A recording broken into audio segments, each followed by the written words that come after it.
პოლონეთი საქართველოს მოქალაქეების დეპორტაციას იწყებს.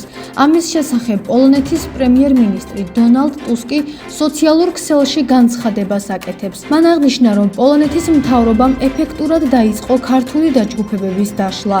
მან ასე უწოდა იმ პირებს, რომლებიც არალეგალურად კანონდარღვევებით ცხოვრობენ პოლონეთში. შეგახსენებთ, რომ 2024 წელს პოლონეთში საქართველოს 1895 მოქალაქე დააკავეს. დაკავებულთაგან 126 სასამართლოს ბრძანებით მოხდა. გარდა ამისა, 2024 წელს პოლონეთის სასჯელ აღსრულების ცენტრებში საქართველოს 322 მოქალაქემ მოიხადა სასჯელი. ასევე, მხოლოდ გასულ წელს მესაზღვრეების გადაწყვეტილებით პოლონეთიდან დეპორტირებული იქნა საქართველოს 2589 მოქალაქე.